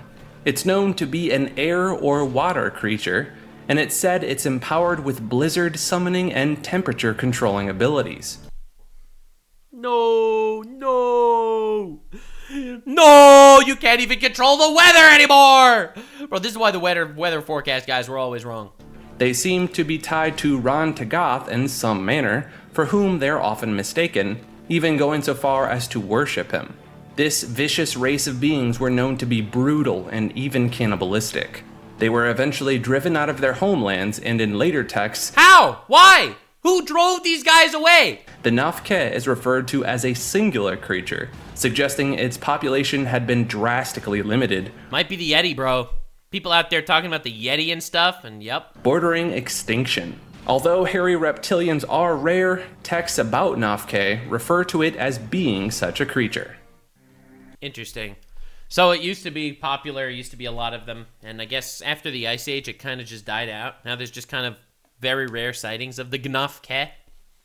It's the Yeti, it's the Bigfoot, it's the Sasquatch, it's the boy, it's the guy. It just wanders around. You might bump into it. Might be the last thing you do, but who knows? All right, Bobogeg. Gabogeg. Gabogeg. That sounds like a slur. Gabogeg is just the slur for Lovecraftian Eldritchian deities. You call them a Gabokeg and they'll cancel you on Lovecraftian Twitter, which is just basically x.com. This entity is also called the Twice Invoked, as well as the Moon Dude, they're just living vaginas. They know how to write hard. Ladder. It appears as a colossal pillar of amorphous alien flesh. Oh, good. It had a cyclopean head featuring a central single eye. Whenever this being is summoned, it immediately causes a devastating earthquake that can be felt throughout entire continents. Dude, it's crazy. Every single one of these creatures is literally the embodiment of a human's primal fear. Not a single one of them is just big, strong, scary thing. Not a single one. They're all so thought out. On top of... You see these pit holes that just develop in the middle of cities in Japan? What are they called? Pit hole, they're not called pit holes. What the fuck are they called? Sinkholes. Dude, literally, like, this just happened in Japan, okay? You're in Japan, everything's going fine, boom! That happens, and it happens instantly. It's not like it happens over time. It just happens instantly. Can you imagine living in a place where this is prone to happen, and happen a lot? Any person that was there is dead, okay? Any person that was there, dead. That's my ass. Okay, got chat! But my point is, like, this must be horrifying to live in a city where this could happen. This must be a true fear. And that's a little earthquake that causes the sinkholes. So that's scary as hell. So that is a carnal, primal fear to anyone that lives in a society where that actually happens. And now, and Lovecraft, of course, has to manifest it as the Bobogeg creature. Of this, Gobageg will immediately ascend upwards into the air, dragging up the entire continent in the process. Dude, come on, bro. Consequently, this usually causes the entire world to cave in on it. What? Why? Who drew this? Who drew this? Dude, one of my kick chatters drew this. On God. One of you guys drew this. Self. More extreme cases of summoning this entity has reported to cause entire universes to implode. Not surprisingly, not much is known beyond this. Yeah. Shathak. Dude, every single one of these creatures just sounds like a Klingon fight word. Despite not knowing much Oh my god, dude! What's with the tentacles? about this entity, it went by a number of different names. The Mistress of the Abyssal Slime. Ooh, I like the way that sounds. As well as Death Reborn. Don't like how that sounds. Being two of the more notorious monikers. While it cannot be confirmed, its appearance is said to be either a gigantic tentacle monster. Alright, easy. We've covered this. Easy. Desensitized. Or an enormous blob of vicious slime. Easy. Covered as well. Easy. I'm just saying this because I'm preempting the obvious twist that'll just make me lose my shit. It existed as the wife of Sithagua. No way! Bro, her husband do be sleeping all day. And the mother of the great old one, Zvilpagua. Okay, we don't know that guy yet. Shathak and its two variants, Chushax and Zishake, were created by Clark Ashton Smith, but not much was created to expand upon the lore of these entries. All right, basic. You could tell that one wasn't made by Lovecraft because it didn't just exist as a manifestation of a carnal fear. Me go. That's what I'm thinking. Every time some new creature shows up here and it just scares the shit out of me, I'm just like, me go. These winged creatures possess massive claws, and their heads are covered in antennae. Antenna head claws. Bugs. They are a What is with the body horror? Every single one of them. technologically and scientifically advanced race. Bro, when you see one of these, you go, me go, and then he says to you, you stay. And that's it. And that is literally it. Originating from the planet Yog-Sothoth, which is implied to be Alien super mosquitoes that will capture and experiment on humans. the dwarf planet of Pluto.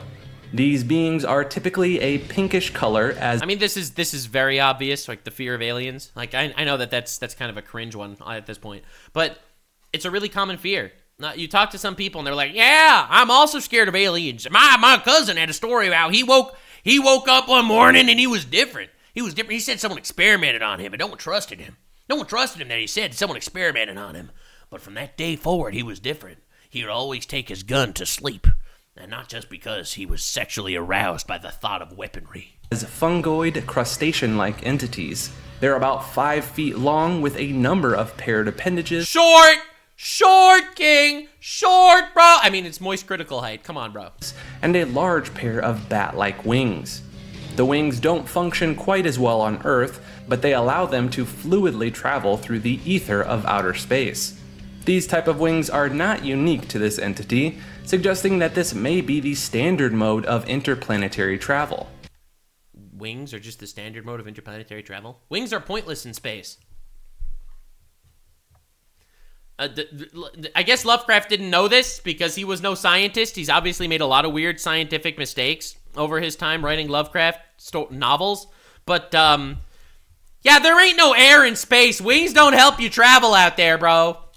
When compared to humans and life on Earth, they are a completely alien species, with bodies that consist of a form of matter that doesn't occur naturally on Earth, which prevents them from appearing in photography.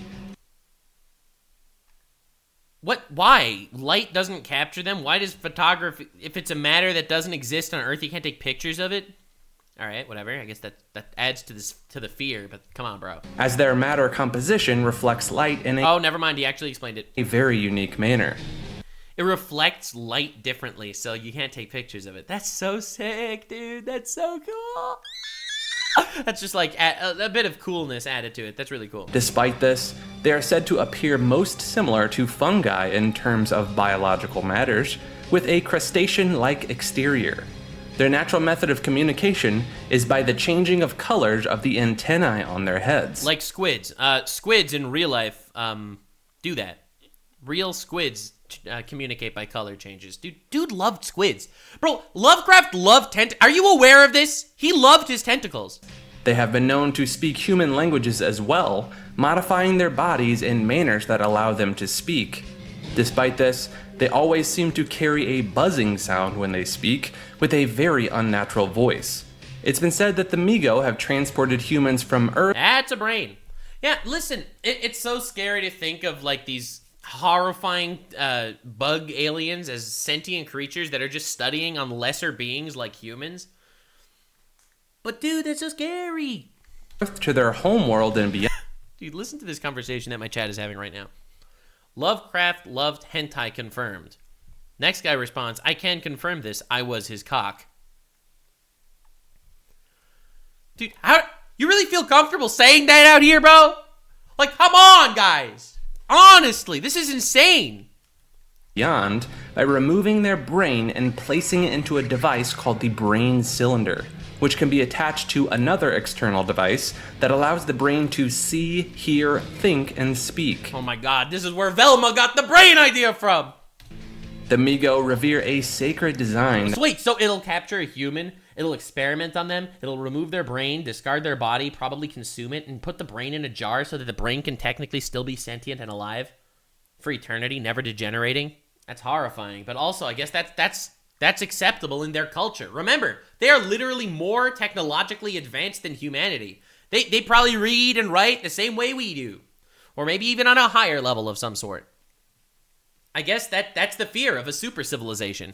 And I like the idea that Lovecraft came up with this, and he didn't actually make it a super civilization of just superhumans. Like, it made it a completely different formed creature, right? When you look at most sci-fi super civilizations out there, they basically look just like humans. They're humanoid, 2 arms, 2 legs, 1 brain, head, probably a little bigger brain, green skin or something is like the big difference. And he was like, nah, we're gonna make you these super intelligent creatures, bug horror monsters. Let's go. That can be found in one of the homeworld's moons, which holds a special place in the Necronomicon. These beings can sense the symbol and hunt down those who use it on Earth. Oh. Banu Thun, otherwise known as the soul-chilling ice god, was only briefly mentioned in the short story Correlated Contents. Not much is known about this entity. It's been described as a giant humanoid creature. Yo, I didn't even see it for the first second. It took me a second to even see it. Holy shit. It's Siren Head. With a blue-gray color hue and spikes of ice protruding from it. Ah, exactly like this. However, one sentiment held true in all accounts of this entity. Everywhere Banu traveled, a massive, record-breaking blizzard and storm would follow. It's been suggested that it possessed the ability to control the weather, and that the blizzard it occupied was simply preferable or required for its own survival. The fear of bad weather. The fear of a blizzard. I mean, these days, we have good coats, we have good heating, we have good insulation. We're not that scared of bad weather. But imagine the fear of bad weather in any other era of mankind. Dude, it could literally kill you. Bukrug, otherwise known as the Great Water Lizard, is a great... Dude, another water lizard! Oh my god! Old one that first appeared in The Doom That Came to Sarnath. This lake-dwelling deity sleeps in the calm waters of the lake that bordered the city of Sarnath. The humans of Sarnath violently slaughtered the population of nearby Ib and stole their god's idol. This provoked Bukrug. Interesting. So this is an elder god, right? This is a great old one. This is literally on a level way above Dagon and all those guys. I guess they had some sort of society though, and this is just some sort of rampaging creature. Potentially awaking it from a slumber, as once a year thereafter, a strange ripple effect was picked up on by nearby residents. However, 1 millennium after the theft of the god's idol, a darkness began to descend from the moon, and a green fog rose up from the lake's surface to meet it. Right. It's said that Bukrug arose and completely annihilated the city of Sarnath, not even leaving ruins of a civilization. The Thun-Ha race that I mean, again, that's the idea of this insanely horrifying elder god. You can do nothing about it. It'll just rampage and consume. Goddamn. Son Goku, thank you so much for the gifted sub. You would get your ass handed to you by half of these Eldritchian entities. I'm just saying. Bukrug governed, rebuilt the city of Ib. Since then, the village and this deity have remained quiet. Hey! When others began hunting down the remains of the city of Sarnath, they only found a statue of Bukrug. These people took the statue back to their own society and began worshipping the deity. All right. I guess really old one, not relevant anymore. Guys, we survived literally one apocalypse. That's a dub. Shub. Okay, I'm not going to pronounce his name, obviously, due to obvious reasons. I will not be pronouncing Mr. Shub's last name. However, we have heard a lot about this guy in passing. I'm excited to see what this is all about. Nigarath, first appearing in the last... I feel like that could have been cut. Bro, if you were me, Mr. Maker, holy moly, would that have been clipped nefariously on Twitter. Dude, I just had someone on Twitter calling me a predator with 40,000 likes on his tweet because I made some joke about Gender Bend Ice King from Fiona and Cake, okay? Test, this entity is referenced or called upon frequently, but never fully described. Honestly, that's even scarier. That's even scarier. It carries many different names. The Black Goat with 1,000 Young, All Mother, Mother Goddess, the Mighty Mother. Too many mothers, bro! Oh my god, Chad, stop with the MILF shit. No. Among other titles. This perverse fertility deity is... Fertility deity. So is that why this guy is so scary? Because it keeps birthing other elder gods? It's an outer god who's said to appear as an evil cloud-like entity. It's described as an enormous mass. It's described as a amorphous thing. Love that. Which extrudes black tentacles and short writhing... Ooh, shit. Pretty demonic. ...goat legs. It has a mouth that constantly oozes out slime, and at the same time, small creatures are continuously spat out. Many of these small creatures are immediate... The mother of all things. So, I mean, I guess this is one of the ultimate creatures in this world, right? This is like Azathoth level, except I guess it exists within our reality that it's spawning out these insane horrors. I guess, you know, the only thing scarier than a horrifying manifestation of human horror is the thing that created that manifestation of human horror. The source of horror. Immediately consumed back Is that an Overlord reference? Into the dark mass. She would become the wife of both Yog-Sothoth as well as Hastur the Unspeakable. Wait, Yog-Sothoth was the dad of Hastur the Unspeakable. Formless mother over here, married dude and his son? Aw, man. Presumably helping to create any offspring of both entities. I mean, dude, she was just out there. What the fuck is that? what is this picture? Holy shit. But she was just out there literally just creating and summoning and birthing creatures, horrors, and deities, entities, and gods. It's been said that of all the mythos, literally just this insane public use cum dumpster of space entities. What the fuck? deities, Shub-Niggurath is possibly the most extensively worshipped. The bulk of this entity's personality was further expanded in other media platforms and games. Alright. Spider of Lang. These aptly named creatures first appeared in The Dream Quest of Unknown Kadath. They resemble Earth's spider, but exist on a much larger scale. Big spider! Easy. Easy. People are scared of spiders. Manifest that hard. Don't need to hear more. Okay, I need to hear more. Ranging from the size of a small pony to sizes that dwarf Earth's largest land animals. They Alright, big spider. Harry Potter's done it. Alright. are remarkably No tentacles. No tentacles. intelligent creatures, but they are still not above or against cannibalism of their own kind. It's not a Nux stream without cannibalism. Much like terrestrial spiders, they are capable of spinning webs to disable their prey and deliver an extremely venomous bite. Alright. In Earth's dreamlands, they once controlled the entire plateau of Ling. Eventually, an extensive war forced them to abandon their homeland and retreat back to the southern mountains and vales of the land. This is where they occupy and defend their territory to this day. I mean, to be honest, this is just arachnophobia to the extreme, right? Honestly, arachnophobia is such a basic human fear. I am so happy that they didn't be like, alright, not only is it giant fucking scary ass spiders eating people and shit, but also it is a mind-consuming thought virus. And I'm like, oh god, no! Just arachnophobia. It's scary and it works. Zvilpagwa. Bro. This entity, like the Shithak, was a name created by Clark Ashton Smith, but not greatly elaborated on. The author used Lovecraft's unfinished work as This is another one of that same time period as the sleeping guy, big fucking sleeping dude, big sleeping guy of thing, the Tsathoggua.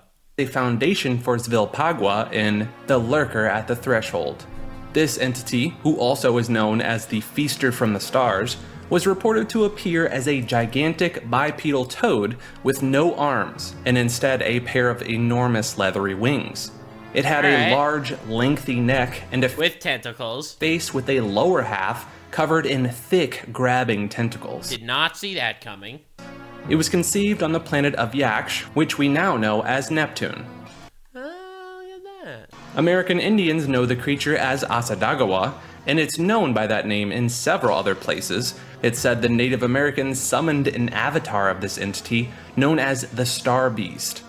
Okay, so listen, this one's not, I don't know. I really like the original Lovecraft ones. I mean, I understand that Zvilpagwa was mentioned in passing at some point, but if you're going to come up with a whole different lore for it, does that really count as the Lovecraftian entity? Although it was only done in times of desperation, as once it had been summoned to this dimension, it had free reign to stay here as long as it desired. Like, it's so fascinating to see how good of a writer and how fascinating the concepts that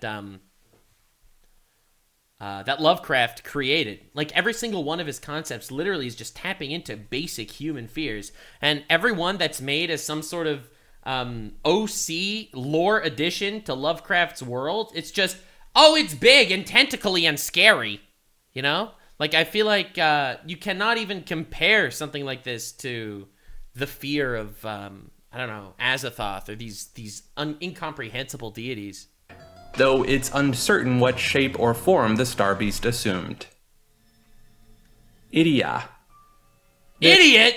Oh, we know this guy! This is the androgynous wife of Cthulhu. All right, we know this guy. Entity is known as the Mighty Mother. Got a lot of mouths on that. She's said to be a colossal, pale, worm-like monstrosity who dwells under the surface of her planet. All right. She's the half-sister deity of Cthulhu.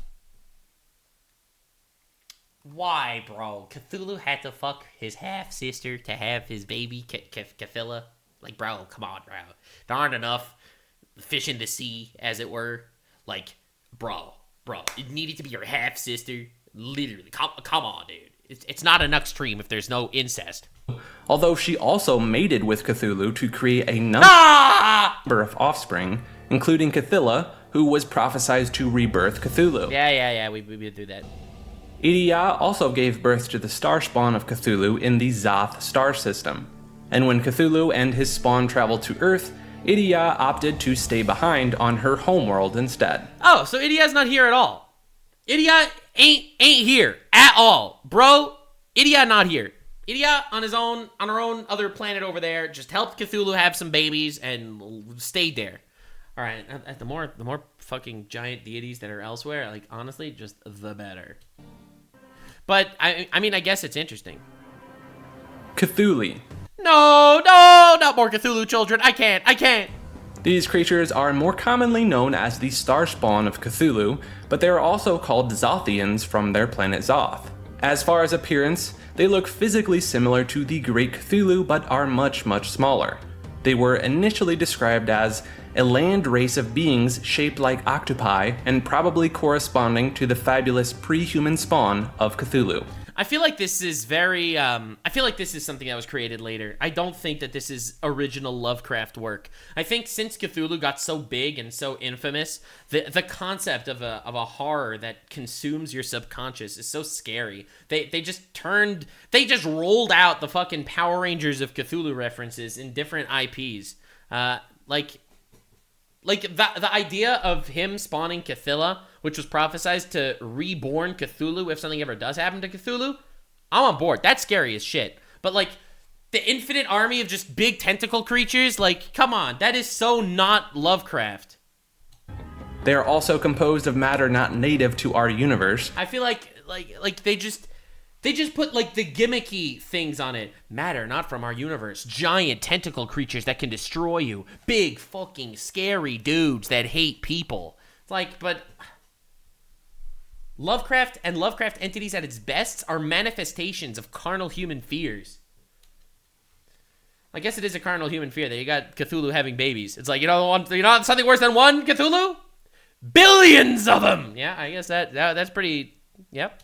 With physicality so malleable that they might be considered shapeshifters. Dude. It's speculated that the origin of such material has a vastly different governing law to it, making it far different than we can imagine. The Starspawn came to Earth to wage war against the Elder Things that were already in... Oh, those Starspawn! The ones that showed up here to fight the giant starfish monsters living in Antarctica that started humanity. It's all coming together. It's all coming together. Dude, I love how you go through every... This is the last one, by the way. Cthulhu are literally the end of the Lovecraft mythos iceberg, okay? Guys, do you realize what this means?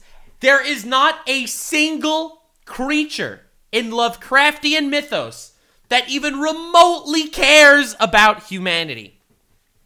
The only one that actually has some sort of semblance of, interaction with humanity is Cthulhu, by the fact that everyone's subconscious thinks of Cthulhu. Or the idea that Nodin creates these sleep paralysis demons. Like, that's the only interaction they actually have with humanity. Humanity is so insignificant in this Lovecraftian entity iceberg that just makes them so much scarier.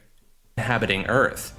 After time, the two races were able to establish peace, granting the land to the Starspawn, while the Elder Things retreated into the oceans of Earth. Much of the land that was being occupied by Starspawn eventually sank into the oceans, and from Listen, we get the oceans, you get the land. Then all the land starts sinking! Bro, this is just Groudon and Kyogre 2.0. From this point on, the Starspawn ceased to be a major power of the Earth, replaced by the Elder Things. That was a really good video. That's all for the Lovecraftian entity iceberg. Be sure to let us know what topics we should cover next. Thank you so much for watching. Maker, out. Great video. Honestly, dude, check out Maker. Dude did good stuff. He also made a complete Lovecraft Cthulhu Mythos bestiary, right? This is an 8.5 hour long video. We will not... Welcome to the Ultimate Lovecraft. I may cover this, but it will not be on stream. Definitely check out the Ultimate Cthulhu Lovecraft Mythos bestiary, literally covering over 8 hours, every bit of lore of every creature ever mentioned in any form of horror like this.